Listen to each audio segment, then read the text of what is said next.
berbicara semangat ketekunan. Ya, atau berbicara tentang ketekunan itu sendiri. Yakobus pasal pertama ayat yang ke-12. Demikian firman Tuhan. Berbahagialah. Wow. Rupanya ukuran berbahagia yang ada di benak manusia dan ada yang di dalam pikiran Allah itu berbeda. Ya. Karena dikatakan berbahagialah orang yang bertahan dalam pencobaan. Nah, kalau kita mengerti, maka kalau saudara masuk dalam pencobaan, berbahagia saja. Amen. Gitu. Sehingga apapun tidak bisa mencuri kebahagiaan saudara dan saya. Kita tetap berbahagia, bukan hanya di dalam keadaan semua kelihatannya baik-baik saja, tetapi juga dalam keadaan pencobaan. Berbahagialah orang yang bertahan dalam pencobaan, sebab apabila ia sudah tahan uji, ia akan menerima mahkota kehidupan yang dijanjikan Allah kepada orang-orang yang mengasihi Dia. Saudara, gini, pencobaan dan ujian adalah masalah. Ya, bagi banyak orang pencobaan dan ujian adalah masalah. Betul saudara ya? Pencobaan dan ujian adalah penderitaan. Gitu. Saya baru dengar kesaksian 2 hari lalu bagaimana ada seorang hamba Tuhan. Dia ada di dalam satu situasi yang tidak baik, sama sekali tidak baik. Ya, dari kehidupannya, keluarganya. Dan saya menangkap satu berita tentang dia ada di dalam masalah atau penderitaan. Nah, pencobaan atau ujian, jadi kalau pencobaan itu tetap datangnya bukan dari Tuhan ya. Ingat ya, saudara ya. Ingat, saya sedang dicobai oleh Tuhan, gak ada ayatnya. Nah, saat ada persoalan, ada masalah, dan Tuhan bisa mengubah menjadi ujian. Yang lulus, ya dapat sertifikat.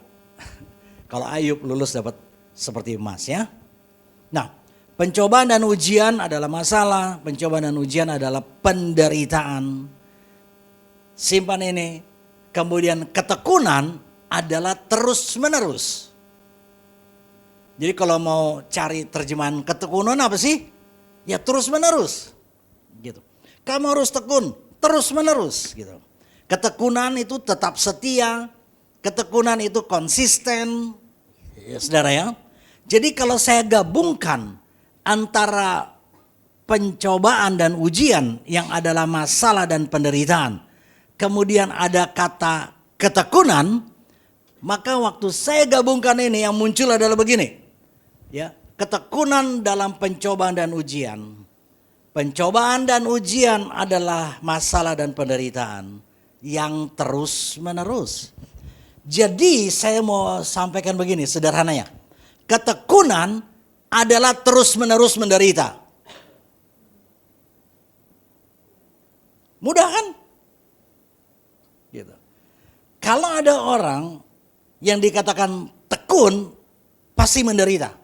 Terus menerus. Jadi saya pernah sampaikan, saya ngobrol gitu ya. Ini kok masalah gak selesai-selesai. Yang ditantang bagi saya apa? Ketekunan. Karena saya akan terus menerus menderita. Jadi saudara, kalau bicara ketekunan, bicara sesuatu yang gak enak di telinga. Ya. Nah, ketekunan dan kesetiaan selalu ada nilai dan harganya mahal. Oke. Jadi ketekunan adalah terus menerus menderita. Siapa yang mau tekun? Nggak ada kan? Karena harus menderita. Ini manusia wajar. Tapi Tuhan bilang menderita. Berita salib adalah berita penderitaan. Kalau gereja menghilangkan berita itu, maka dia keluar dari kebenaran firman Tuhan. Ya. Jadi siapa yang mau bertekun? Lumayan, nambah 2. Nanti saya sampaikan, seperti apa orang yang tidak bertekun. Kalau tadi disampaikan tidak bertekun, kamu pasti hidup dalam dosa. Nah, kalau udah keras gini saya tanya lagi, siapa yang mau bertekun? Tambah banyak sekarang. Karena pilihannya pasti dalam dosa. Ayatnya nanti saya angkat.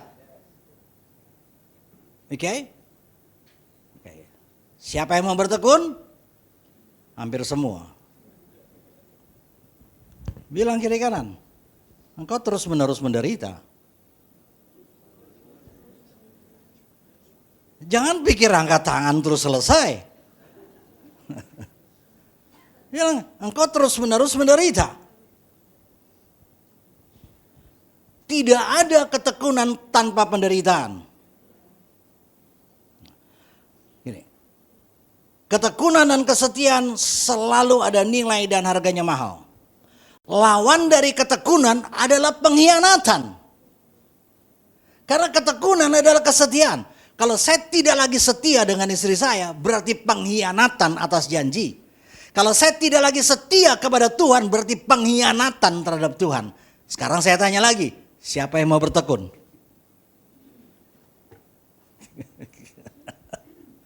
Jadi pompa sedikit supaya melek gitu tentang berita ketekunan. Lawan dari ketekunan adalah suam-suam kuku. Kitab Wahyu bilang gini, dimuntahkan. Wow. Jadi jangan berharap Tuhan menggendong aku. Enggak, dimuntahkan. Lawan dari ketekunan adalah tawar hati. Kenapa orang tawar hati? Dia berhenti bertekun. Lawan daripada ketekunan adalah memadamkan roh. Kalau dia memadamkan roh, dia sedang menyingkirkan Tuhan dari hidupnya. Ya. Nah, ini yang membuat banyak orang Kristen undur. Gitu, Saudara. Nah, semangat ketekunan atau bertekun itu periode yang panjang. Itu sebabnya saya katakan terus menerus. Ketekunan itu terus menerus. Setia itu terus menerus. Seseorang tidak bisa, seorang suami tidak bisa dikatakan, oh ini suami yang setia sebelum dia mati. Tuhan Yesus dikatakan dia Allah yang setia sesudah mati. Jadi kalau belum mati, masih belum bisa dibuktikan bahwa dia setia. Karena saat terakhir, dia bisa berkhianat. Itu sebabnya ketekunan menjadi hal yang penting. Ada banyak firman Tuhan bicara ini. Ya. Jadi ketekunan terus menerus, setia terus menerus, artinya konsisten terus menerus, dan terus menerus menderita.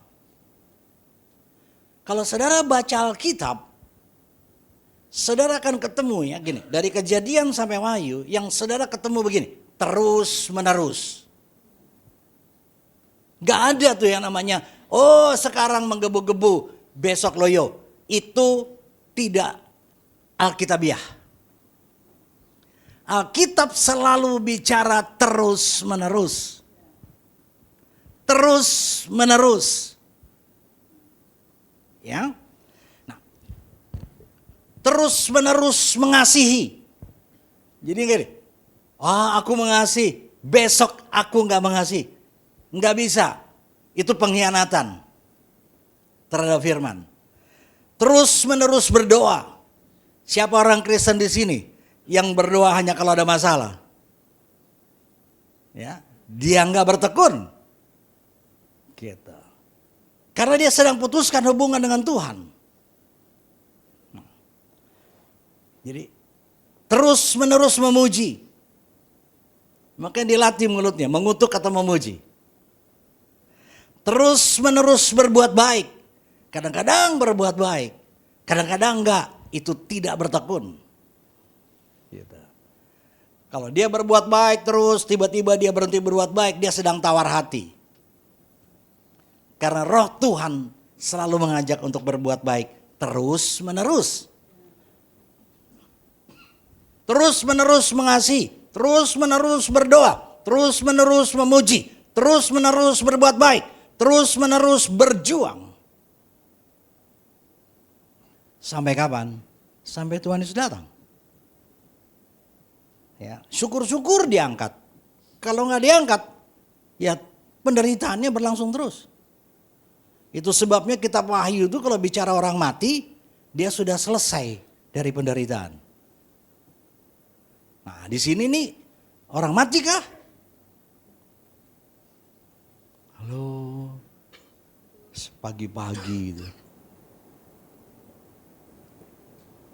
Ya, terus menerus mengasihi, itu bertekun.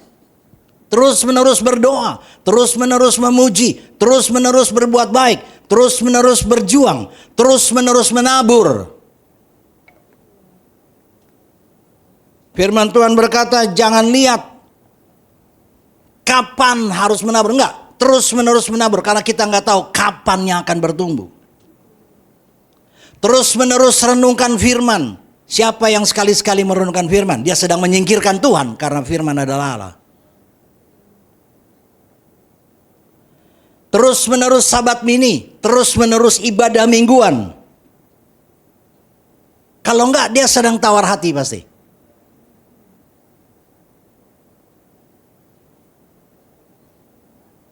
Amin.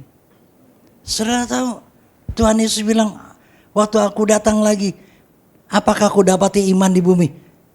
Iman itu bicara apa sih? Penderitaan yang terus menerus. Saudara pikir menjaga iman itu tanpa penderitaan? Itu namanya mimpi di siang hari bolong. Itu perlu bangun. Halo, makanya berita ini adalah berita membangunkan. Ya, terus menerus mengasihi, terus menerus berdoa. Kalau enggak bisa disebut ketekunan. Terus menerus memuji, terus menerus berbuat baik, terus menerus berjuang, terus menerus menabur, terus menerus renungkan firman, terus menerus beribadah, terus menerus sabat mini, terus menerus sabat mingguan, terus menerus melatih iman, terus menerus berpengharapan. Orang putus harapan berarti tabar hati. Terus menerus diuji. Ayatnya bicara. Terus menerus lakukan kehendak Tuhan. Nah, gitu tambah ngerti sekarang kan? Berhenti lakukan kehendak Tuhan dosa kan?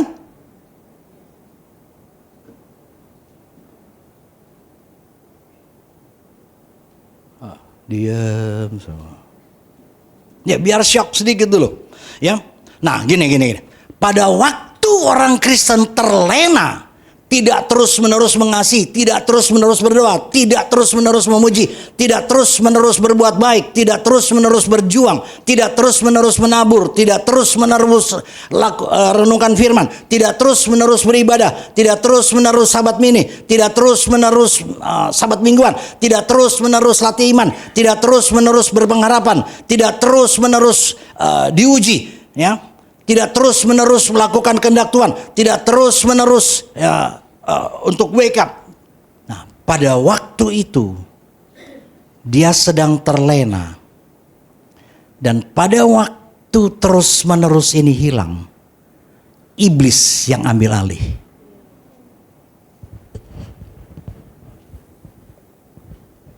Dia seperti singa yang mengaum-ngaum, berjalan berkeliling, mencari orang yang dapat ditelannya.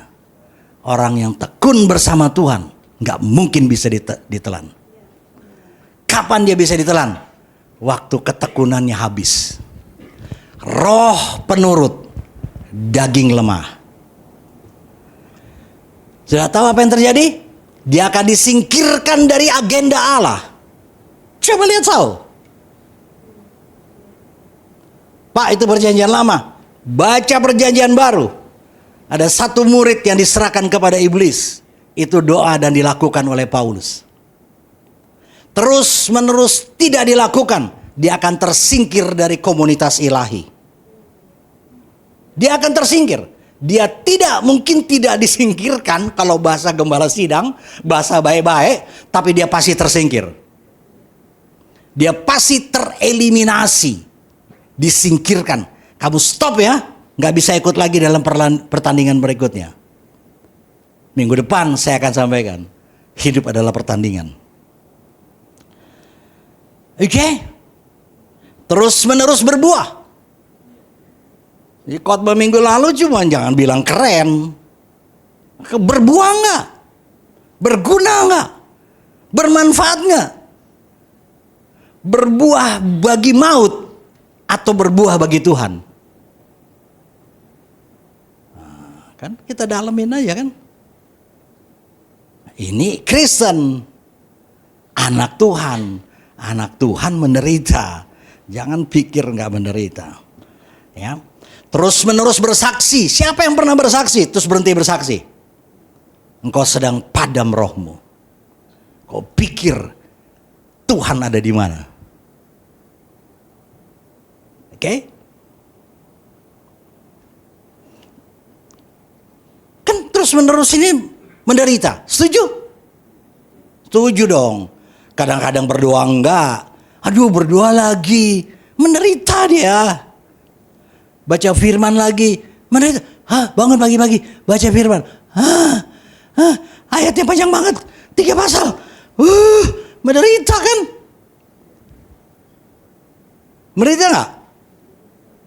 Terus menerus mengasihi orang yang ngeselin. Menderita enggak?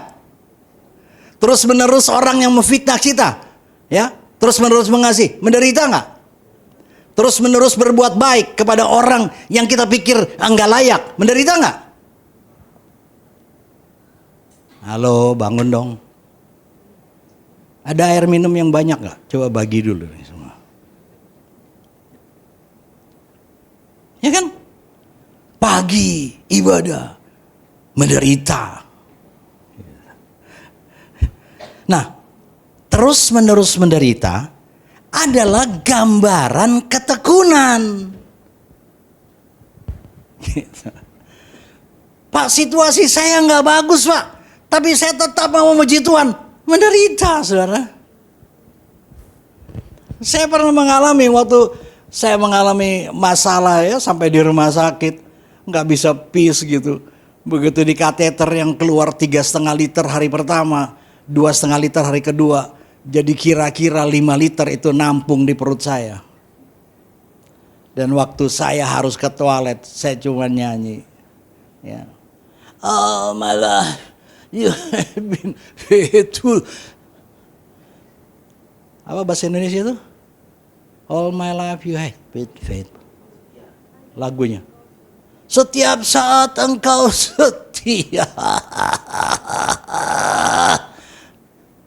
Lagi kesakitan, tapi terus menerus memuji. Nggak suka, daging lemah.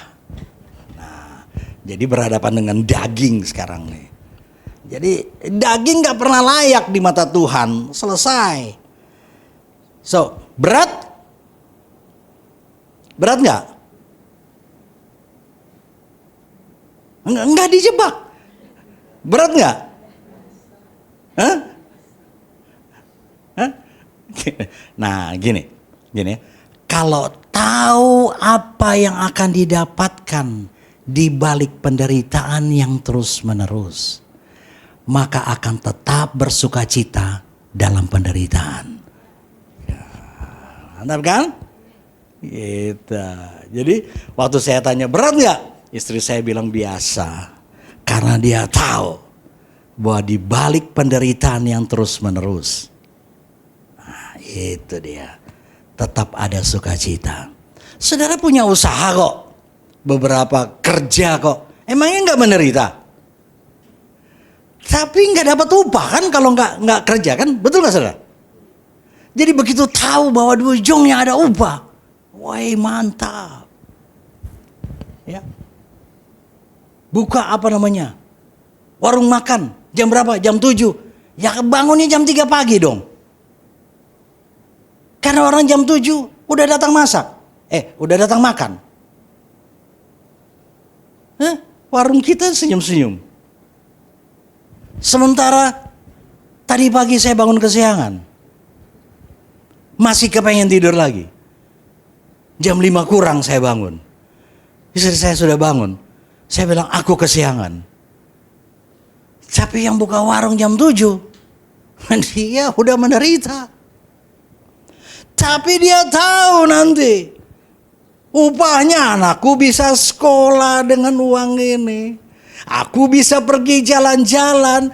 Jadi dia bisa kerjakan dengan sukacita. Jadi saya tambahkan gini. Ketekunan sebenarnya kesukaan bagi orang yang mengerti.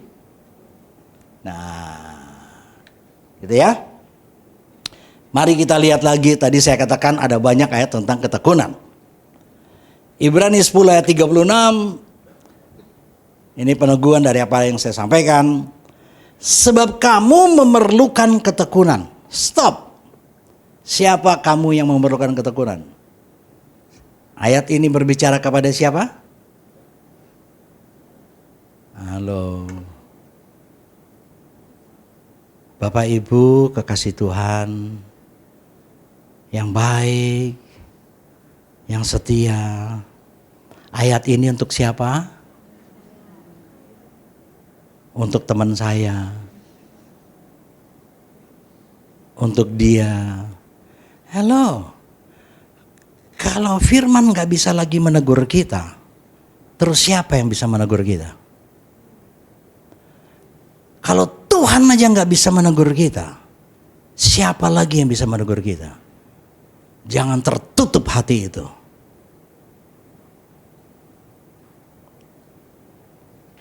Ini pendeta paling susah ditegur.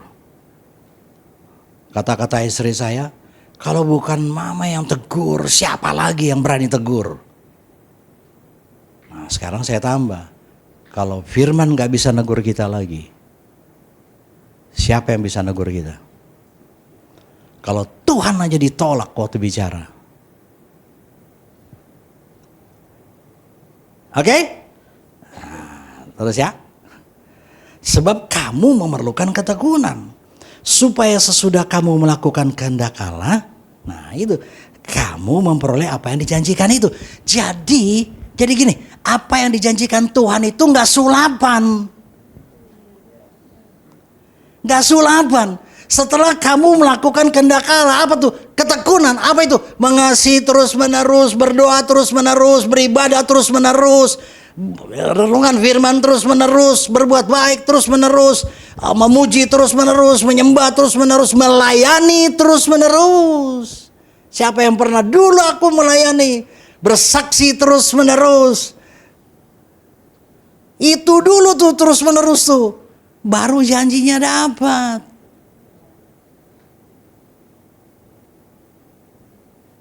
Baru janjinya dapat. Ayo saudara yang di dunia usaha. Pak, tolong prepaid Pak. Loh kamu belum kerja? Ya gajiku prepaid. Bayar di muka Pak. Oh. Ya kan? Gitu. Amin. Nggak setuju terserah. Ini firman, jadi jangan nggak setuju sama firman. Jadi terus menerus melakukan kehendak Allah, terus menerus. Nah terus menerus, nah gini saudara, ketekunan apapun bentuknya ketekunan pasti ada buahnya. Tinggal pilih buah untuk maut, bukan nasi maut. Buah untuk maut atau buah untuk Tuhan. Ketekunan pasti ada buahnya. Kalau saya lama di dunia kerja, ya orang suka tanya, kok jadi hamba Tuhan? Saya bilang ya panggilan, klasik ya, gitu, klasik ya. Apalagi kalau mereka dengar dunia kerja saya, dunia kerja istri. Nah, pada waktu itu datang berita itu, saya bilang ini tahan berapa lama ya? Tahan berapa lama gitu. Makanya perlu kita tahu nih apa sebenarnya yang Tuhan mau. Jadi waktu datang istri saya dapat mimpi panggilan itu, kita tuh baru 3 bulan di Banyuwangi itu mau mundur loh saudara. Kok model pelayanan, melayani raja, segala raja, Allah yang hebat, Allah yang dahsyat, pasti aman sentosa. Aduh, diuji saudara. Saya bisa ngomong karena sudah 28 tahun. Kalau baru 2 tahun gak bisa. Minta pulang nangis. Saya bilang, saya hampir minta pulang. Terus saya bilang, ingat loh apa yang Tuhan bicara. Ingat loh, gitu. Semuanya ini, ya menderita saudara. Melayani orang, diomongin orang. Melayani orang, dikerjain orang. Iya, daging ini saudara. Jadi yang kalau ada yang gak mau ketekunan, karena daging yang menang.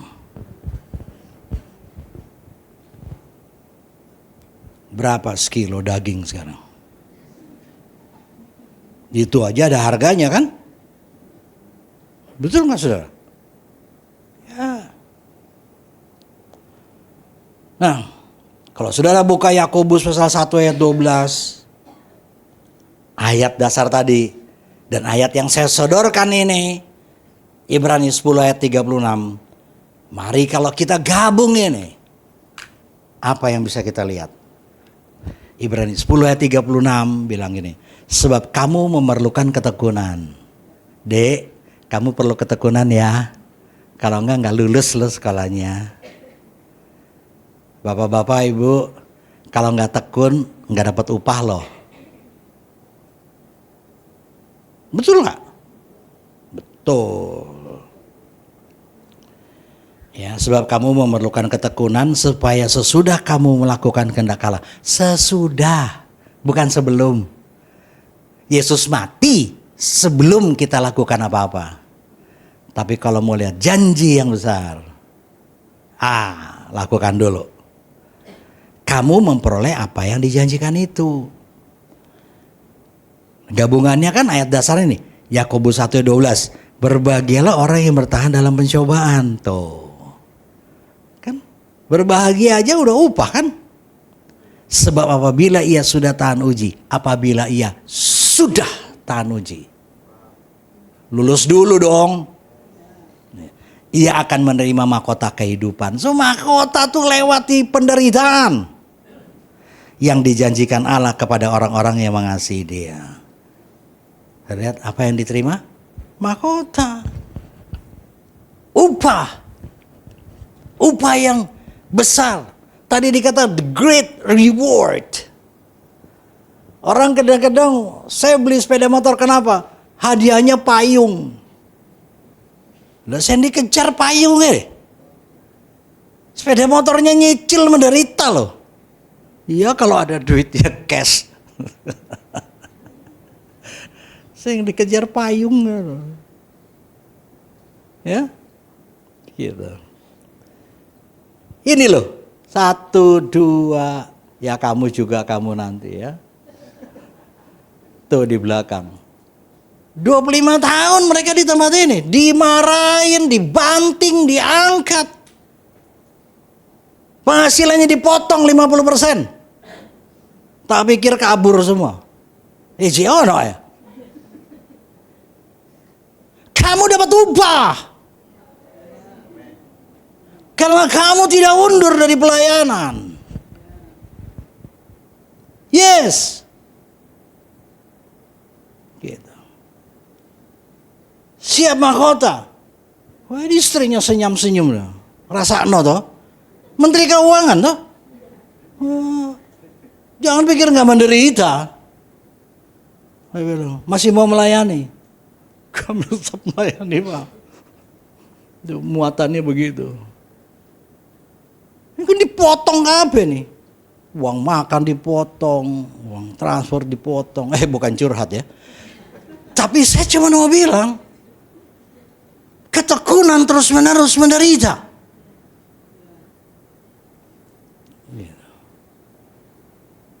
Ya, kalau dengar saudara kita, Pak Freddy khotbah, wah Om itu baik sekarang.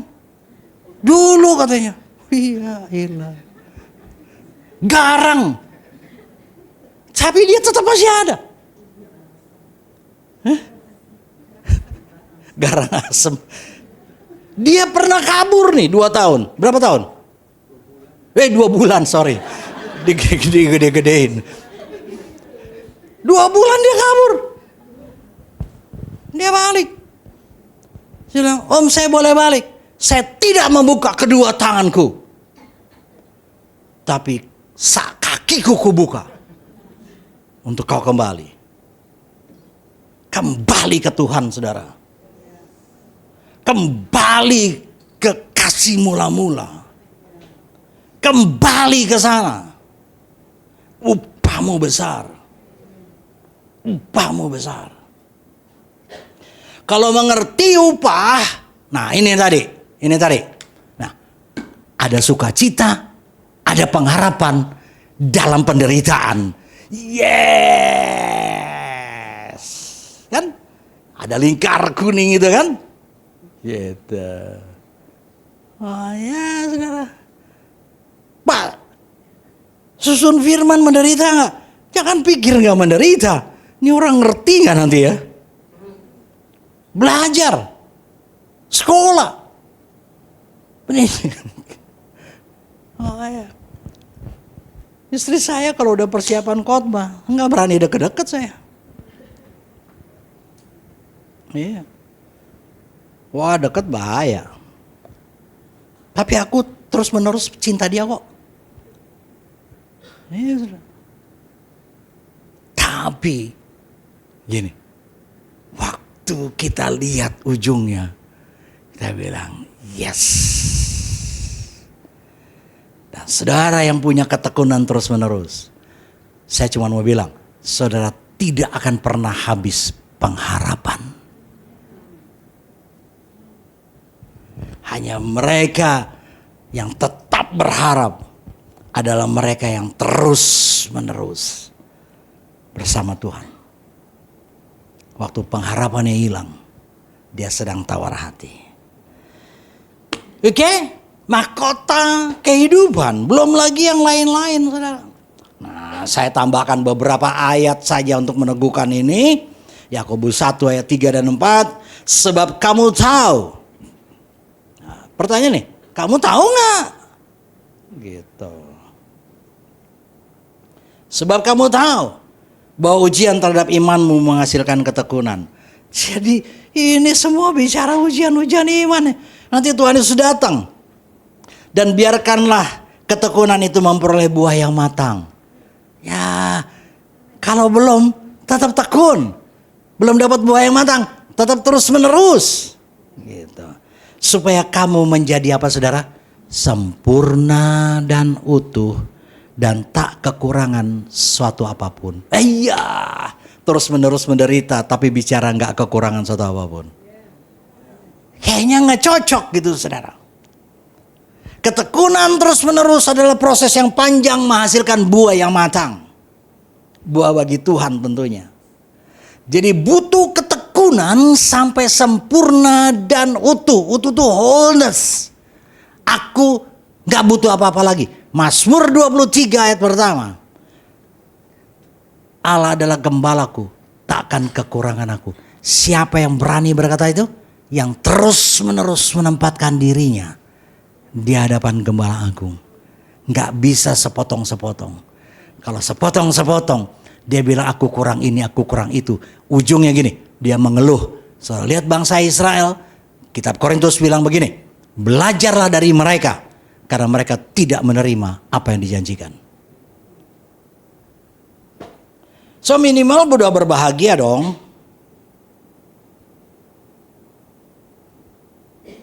Jadi kalau pulang dari tempat ini, belum bahagia Pak, ya terus menerus saja.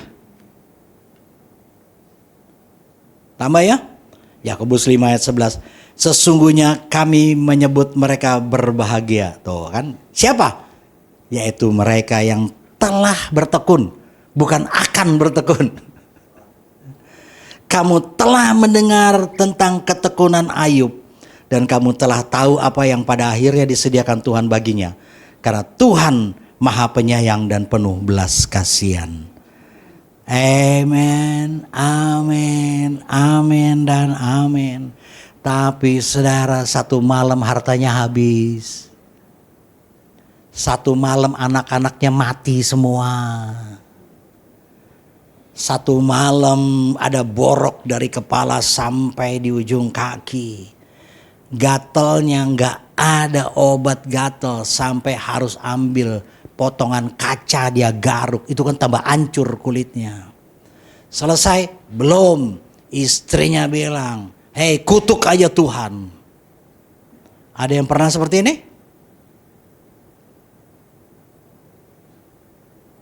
Ketekunan tuh kayak gitu, saudara. Jadi kalau belum sampai di situ, berarti ketekunan enteng ya.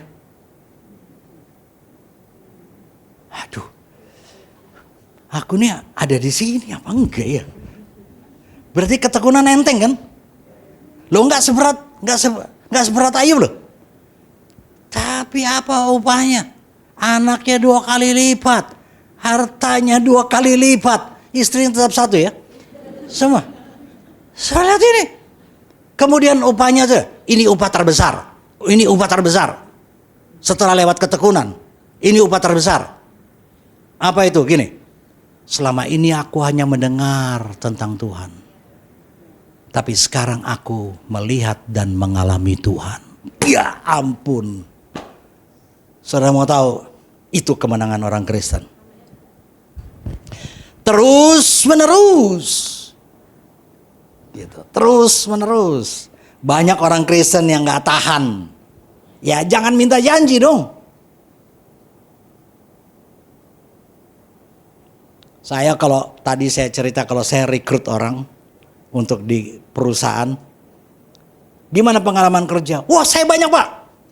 1 tahun di sini, 1 tahun di sini, 1 tahun di sini, 1 tahun di sini. Itu ijazahnya, IPK-nya semua keren-keren. Saya nggak mau terima dia. Dia nggak pernah bisa tekun membangun di satu tempat.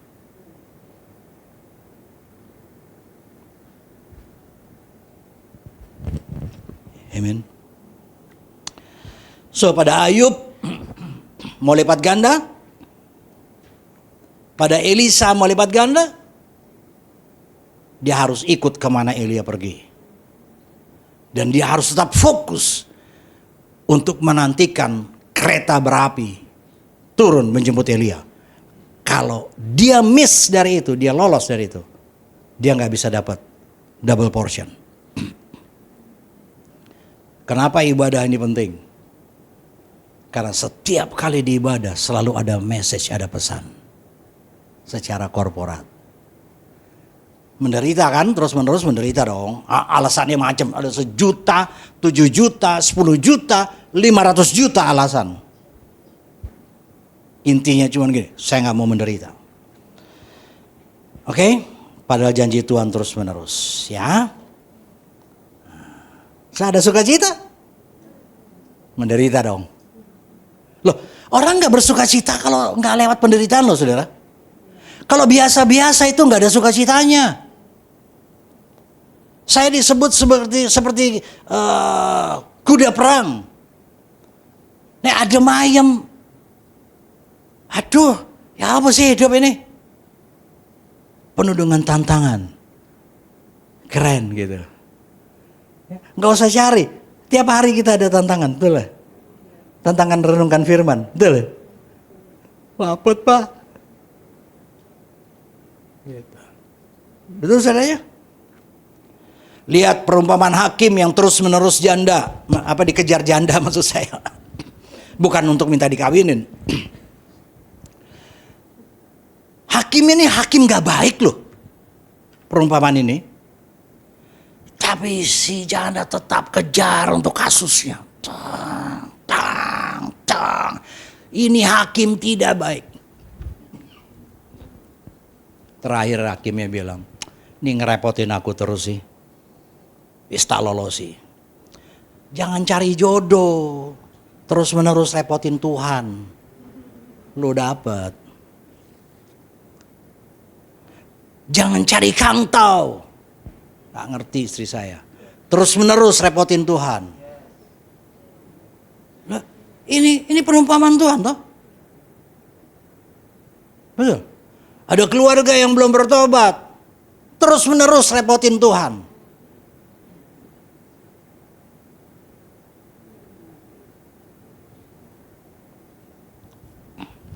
Apa penderitaan dong. Gitu. Oke. Nah, ini hadiahnya. Sebab kamu memerlukan ketekunan supaya sesudah kamu melakukan kehendak Allah, kamu memperoleh apa yang dijanjikan. Mantap. Ya, ini Ibrani 10 ayat 28-29 saya baca aja. Jika ada orang yang menolak hukum Musa, ia dihukum mati tanpa belas kasihan atas keterangan 2-3 orang saksi. Betapa lebih beratnya hukuman yang harus dijatuhkan atas dia yang menginjak anak-anak Allah. Maksudnya mengabaikan anak-anak Allah, mengabaikan Yesus, mengabaikan Roh Kudus. Yang menganggap najis darah perjanjian yang menguduskannya dan yang menghina roh kasih karunia. Saudara memadamkan roh. Betapa hebatnya. Ibrani 10 ayat 30-31. Sebab kita mengenal dia yang berkata pembalasan adalah hakku. Akulah yang akan menuntut pembalasan dan lagi Tuhan akan menghakimi umatnya. Siapa yang akan dihakimi? Saudara dan saya. Ngeri benar kalau jatuh ke dalam tangan Allah yang hidup. Ingatlah akan masa lalu. Sesudah kamu menerima terang.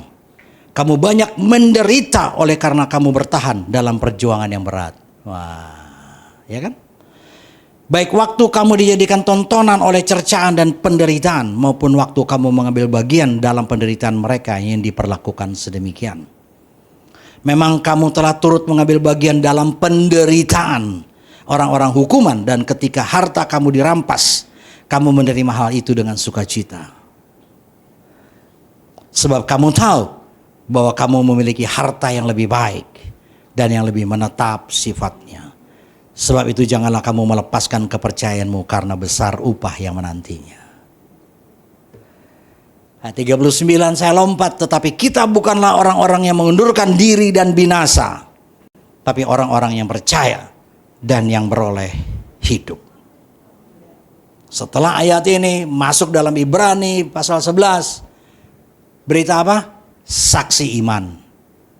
Semua dicatat dalam saksi iman, semuanya lewat penderitaan. Bahkan parahnya adalah beberapa dari mereka tidak melihat penggenapan janji. Siapa? Abraham salah satunya. Keturunanmu seperti bintang di langit. Dia nggak lihat keturunan dia seperti bintang di langit, tapi penggenapannya terjadi. Dan saya mau sampaikan, berbahagialah saudara kalau saudara bertekun dalam penderitaan. So, Ibrani 10 ayat 25, janganlah kita menjauhkan diri dari pertemuan-pertemuan ibadah kita. Ini nasihatnya. Ya, pertemuan-pertemuan ibadah bukan cuma pertemuan ibadah raya, tapi juga di kelompok-kelompok komunitas saudara. Jangan tersingkir dari komunitas. Oke. Seperti yang dibiasakan oleh beberapa orang. Tapi marilah kita saling menasihati. Ini semua rangkaian Ibrani 10. Tetapi marilah kita saling menasihati. Di mana kita bisa saling menasihati? Di komunitas ilahi.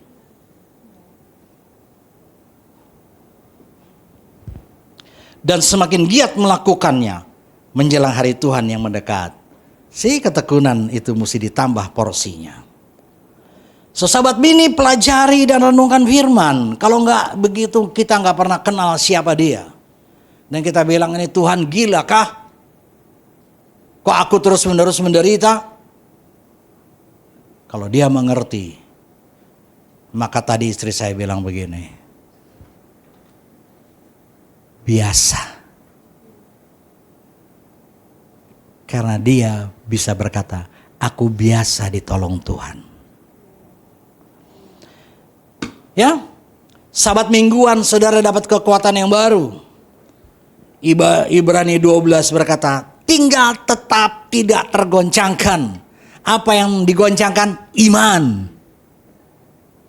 Mungkin kita cuma bahas yang digoncang ekonomi, yang digoncang langit dan bumi, gempa bumi. No, iman digoncang. Hanya mereka yang tekun terus menerus mempertahankan iman di dalam penderitaan. Dia tinggal tetap tidak tergoncangkan. Itu sebabnya beribadalah seperti yang berkenan di mata Tuhan. Ibadah keuntungan yang besar. Oke. Kita nanti masuk perjamuan kudus. Dia sudah terus menerus mengasihi kita. Sukacita dan pengharapan. Sukacita dan pengharapan itu nggak bisa dibuat-buat. Jadi hahaha, dulu ada holy laughter. Yuk kita ketawa rame-rame yuk. Hahaha. Gak bisa saudara. Ujungnya gini. Hahaha. Nah itu ujungnya. Tapi sukacita yang tidak tercuri lewat tekun dalam penderitaan. So, siapkan diri kita untuk terima mahkota kehidupan. Amin, kita berdoa.